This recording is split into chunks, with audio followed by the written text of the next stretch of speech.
The Knicks postgame show is presented by Tri-State Audi. Visit your Tri-State area Audi dealer today. A wire-to-wire win tonight for the Knicks over Washington. Jalen Brunson, 23. Another big game from Karl-Anthony Towns, 26-16. And the Knicks roll over Washington. They've now won 6 games in a row. Final count was 145 to 113. Great to have you with us, Bill Pidto, Alan Hahn. So the last 6, Alan, right?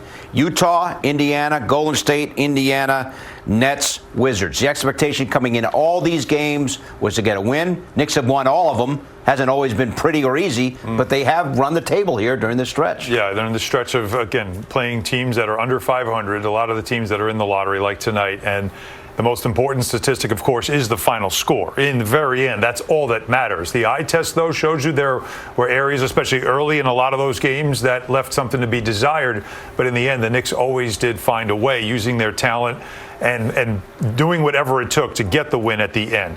This was one of those games that it felt like the beginning was the right message, was the right response at the very beginning. Give credit to an undermanned Wizards team. They shot the 3 well. They competed hard.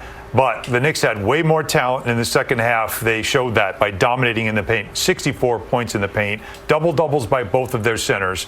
This is what you do when you play a stretch of games like this. You keep stacking wins, and you keep making sure that whatever it is that you need to work on, you keep working on. Because as we know, the schedule is going to get tougher. And then the next couple of weeks, especially when you get to April, it's going to get really tough. And that's when it's go time. All right, so the Knicks, the first quarter has been up and down here late, but tonight they won the first quarter 32-27, and that's what helped them get to the win. Look at them shoot 59% from the floor. They took 32 threes, made 17, so they were on fire tonight. Alan, you mentioned points in the paint, 64 to 38. That's an insane number. And the rest of the numbers as the Knicks dominate the Wizards tonight. Here now with Josh Hart. Josh, thank you for stopping by. So recently, some struggles at times against teams like this. Not tonight. What was the difference? I think we just continue to play our style. We had some lapses defensively, but for the most part, we were able to get stops and kind of just play our game. 16 points for you. You've missed 3 of the last 5 games with a sore knee. How did you feel, and was there any challenge for you to get acclimated after missing some of the recent games? I feel good. No challenge. I just turned 31, so I got a little old age. That's all. So feel good. Ready for Tuesday. 10 games left in the regular season. Hard to believe, but true. What's your focus, and what's the team's focus down the stretch? We just got to make sure we tighten up defensively, offensively. Make sure we execute, have an attention to detail and a focus, because at the end of the day, we're not preparing for, obviously we're playing the Wizards, playing New Orleans next, those guys, but we're preparing for the playoffs, so we got to make sure we are fully locked in. All right, Josh, thanks so much for stopping by, and great game. Appreciate it. So Alan, Josh Hart back, 16 points, a little bit of everything as always, 5 of 9 shooting from the floor. Yeah, it's good to see him back too, right? Like, if he needs to take a game, if he's feeling soreness in the knee, this is the stretch of the schedule you want to do it in, because you want to keep your guys as fresh and, of course, as healthy as you possibly can as the Knicks head towards the playoffs. And I love what he said there too, because, look, you got to be careful what you say. You don't want to be disrespectful to opponents. But reality is, of course, that they aren't preparing to play against teams like this. What they're trying to do is get their game to the level to when they take on teams in the playoffs, they're ready for it. We're going to see that coming up. Like, once this stretch is over, you're going to see some Oklahoma City Thunder. You're going to see some better teams that you now have to measure up to, and they want to get their standard to the highest point possible for when the first round does come. All right, so Karl-Anthony Towns came into this game in his last 6, averaging 24 and 12. And tonight, Alan, he went for 26 and 16. He was fantastic. He's playing great basketball. Breathe like a winner, presented by Blue Air. And Cat is getting it done for sure. There's no question. Again, as I said at halftime, we are seeing games after the All-Star break when he's playing at the level that he plays with physicality, that you say these teams don't have anybody that can guard him. That's why I found it interesting that Josh McNutt said what he said after the Brooklyn game about how we know he doesn't like physicality, and they thought they did a good job against him when all he did was go for a 20-point double-double. Like, what did you do? You didn't slow him down. teams are trying to play him physical. What I love is that he's also responding with physicality. He's more involved, it seems, since the All-Star break, and his numbers across the line, 50, 40, 80. His shooting is back, and I think that's a huge part of it. He's been a different player since the All-Star break. Got all his points tonight, only took 13 shots. 9 of 13. 16 points in the paint, got to the free throw line. This has been kind of the formula for him. But, you heard Mike Breen say this a couple of times in the broadcast, and it's true. He has been a monster on the boards. Like, we talk a lot about Mitchell Robinson's impact as a rebounder, especially as an offensive rebounder. I don't think we realize what Karl-Anthony Towns is doing rebounding-wise this season. Second in the league in rebounding. His offensive rebounding has really taken an uptick. But he's a guy that they throw 2 or 3 bodies at. Teams think they can play him physical and he'll shy away. He doesn't. He's still getting 12 rebounds a game. So, again, I need to see where teams think that they're taking him out of the game of physicality, because I haven't seen it since we've come back from the All-Star break. Talked all about the need for the Knicks to get off to a good start. Jalen Brunson's almost like he said, I got you. 12 points, 12 was 23 in the first quarter, and the Knicks led it by 5. 32 first quarter points, a lot better than the season low 14 first quarter points they scored Friday night at Brooklyn. Yeah, he did struggle a bit with his shooting in that game as well. And I thought for Brunson, which is very typical of him, first of all, one of the top first quarter scorers in the NBA. We know that. But also a guy that just understands setting a tone. And they weren't happy with their start, especially shooting in Brooklyn. They haven't been happy with their starts over this stretch. We've talked ad nauseum about it. 7 of the previous 9 first quarters, they were outscored. So what do you think the captain's going to do? He's going to take it in his own hands to say, I'm going to get us going. And he got into a good rhythm early with his shooting, which was important because his shooting's been a little on and off. I was concerned when he had the ankle thing, when he started to limp a little bit in the second half because a player landed on his ankle, and you worried right there. But then he did a Euro step from one foot to the other, and a beautiful finish on a Euro step, had the crowd oohing and eyeing, and you thought, okay, the ankle's okay. When he can do something like that, then you can exhale and figure, okay, he's all right. He was able to recover. But he's also another guy that conditioning himself to be ready for the big games that are coming in April. So the Knicks had 4 of their 5 starters in double figures. Interestingly enough, OG Anunoby, who's averaging over 21 per game over his last 8, was the one starter not in double figures with 9. Mikal Bridges played a little bit better tonight with 14. That was important to see, too. Really good balance for the Knicks. Very good balance. And then again, you took 57 points off the bench with that fun show at the end from Tyler Kolek. How about Tyler Kolek? Had almost 60 points today between 2 games this afternoon with the G League team, and then coming here to the Garden to play, put on a Knick uniform, and then put on a little show there at the end. So Kolek goes for 42 in the G League. Highlights coming up on the 150 and 11 points in about 2 minutes of garbage time. Amazing day and night for him. Most exciting garbage time we've seen in a long time. Let's bring in Monica McNutt. She helped call the game on the radio on ESPN New York. Monica, no stress tonight, huh? No stress. Smooth, easy like a Sunday evening, if you don't mind me remixing the song. Wait, Hahn, what's the math? I thought he had 53 points. He had 60?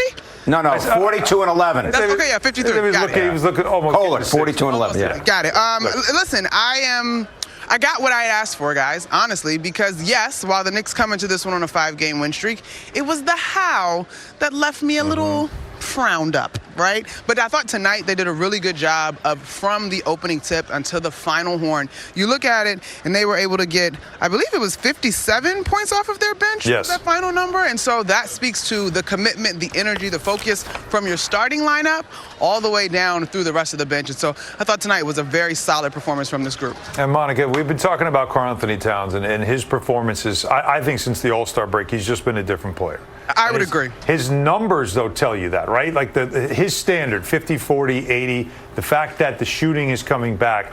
But there's something different about him. Now, is it him being a little more assertive, or was it the offense getting him more involved? How about get him into some screens, get him into more action so he's part of the offense, whether he gets a shot on that possession or not? Have you seen that? I have. I think that, for me, I think the first domino to fall was his mindset in terms of being more aggressive. And then the second one, to me, is probably the offense, right? I will be honest, Hahn, watching this offense, I have not seen anything that stands out in a big way as far as adjustments. But now when we see him coming in from that trail position, he's stepping into that 3-ball with confidence. He's not wasting time when he faces up versus the defenders, going and taking advantage of his big, giant first step when he puts the ball on the ground that gets defenders on that hip right away. He's obviously done a terrific job on the glass and those putbacks and sort of energizing plays. I just think for him, he looks like he's in the best shape that I've seen so far of the season. I think there's a level of focus there, and he is rounding into his best form at the right time. All right, Monica, as always, we appreciate it. Have a great night. We'll talk to you on Tuesday. Thanks, guys. Madison Square Garden launched a thank you campaign encouraging New Yorkers to thank the New York City Police Department for their service to our great city. All New Yorkers are encouraged to thank the NYPD directly by visiting msg.com/NYPD and submitting a thank you video. MSG is also hosting the Thank You NYPD concert, a private event for members of the NYPD on Saturday night. That will feature John Fogerty, Cyndi Lauper, Fat Joe, and comedians Chris DiStefano and Sam Merrill. We continue now from the Corner 3, presented by Michelob Ultra Superior Light Beer. Next up for the Knicks, they will play host to the Pelicans. We'll see it Tuesday night, pregame at 7 and the game at 7:30.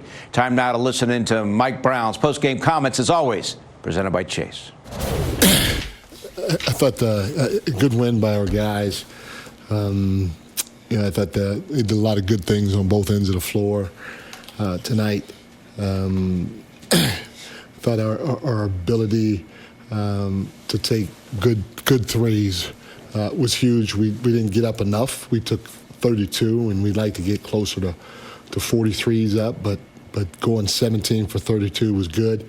And I like our ability to convert our offensive rebounds into second chance points. We had only 13 offensive rebounds, but that resulted in 26 second chance points, which was huge. So good night on both ends of the floor by our group.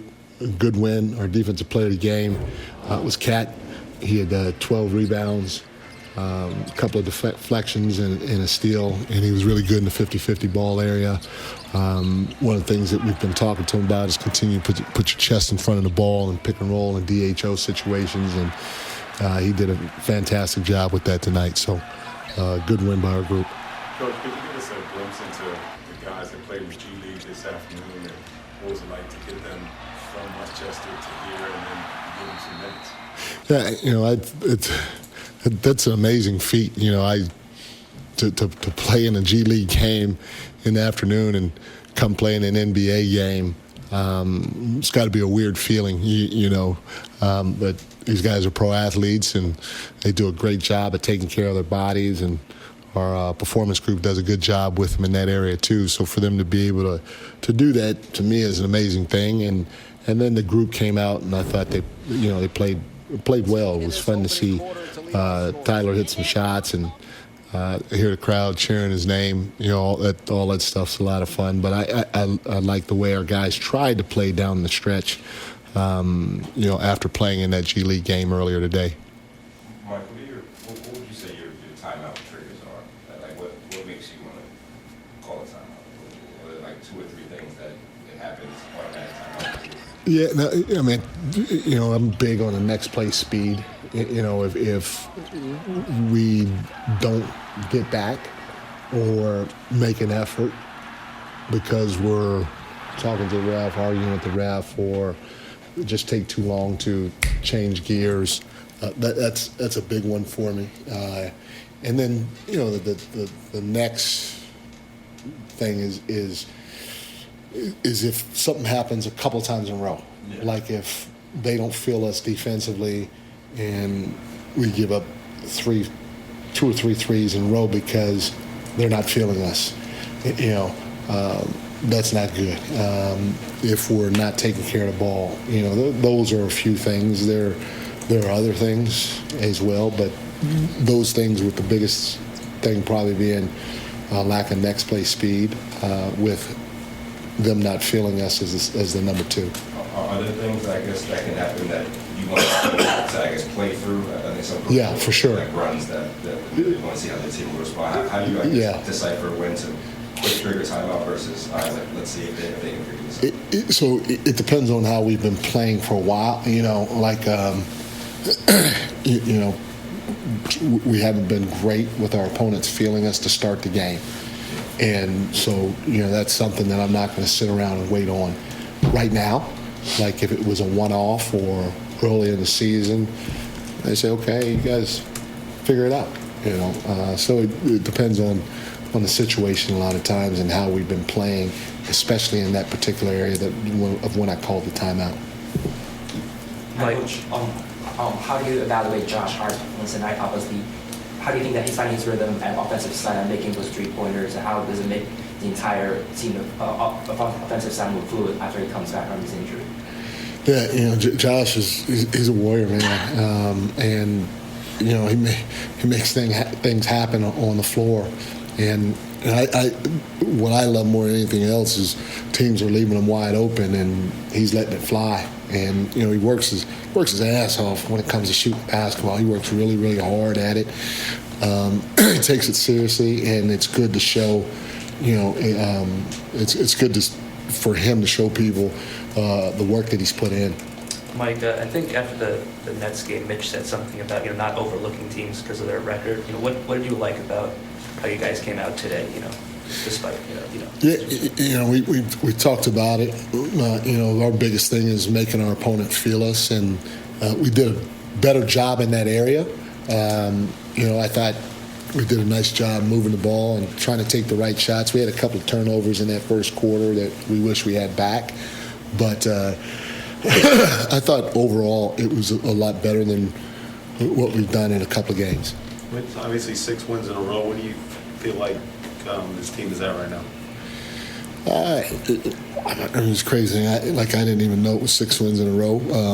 But you're always trying to think about how we can get better on both ends of the floor, and I think we're still improving. But I got to give our guys credit. They're fighting to do the right thing. They're trying to do the right thing. And for the most part, we're getting it done defensively. Offensively, we've run into some hiccups here and there. But I think we're in a decent spot with the season about to end and going into the playoffs. Obviously, you wish you were clicking on all cylinders, but we understand some of the areas that we need to work on, which we will keep improving on as the regular season winds down. Mike, I know you. 10 games left, that's it. How about Tyler Kolek? 42 points in the G League and 11 tonight down the stretch. Talk about his amazing day and night coming up.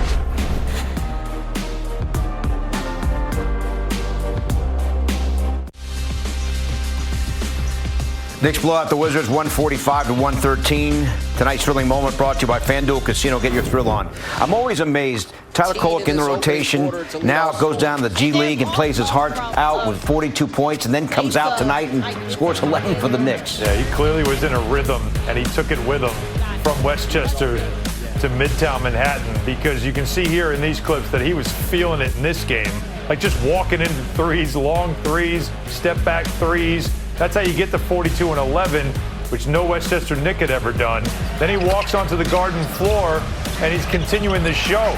He still was feeling it. The hand was still on fire, and he knew it.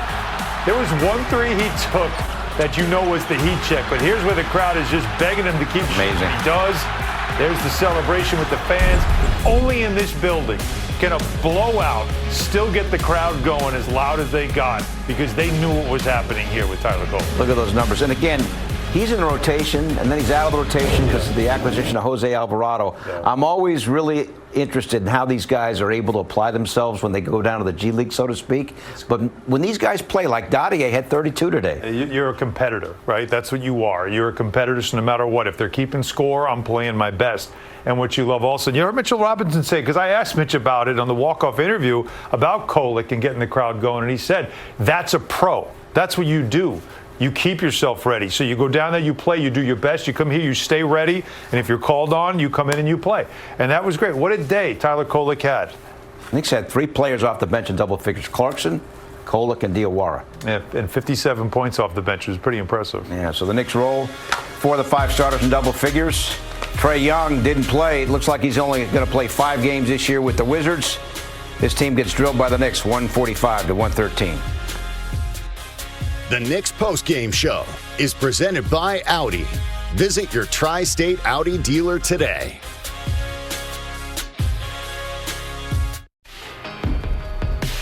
So, Alan, the Knicks now 47-25, and this is how it breaks down. It is amazing if you think about it. They have a great start at 23-9. It's tied for the third best record in the entire league.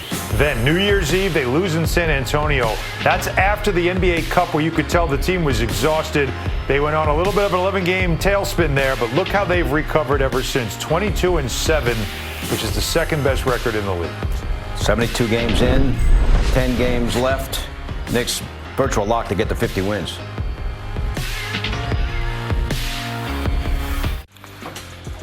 So the Celtics lost to Minnesota. Knicks win. Knicks have the tiebreaker against Boston, and then only half came back. Yeah, and the Knicks play the Pelicans on Tuesday. If they win that game, they can move into second place. And the Celtics' next opponent, Wednesday night, against the defending champion Thunder. Scoreboard watching time, Billy P. All right, so there you have it.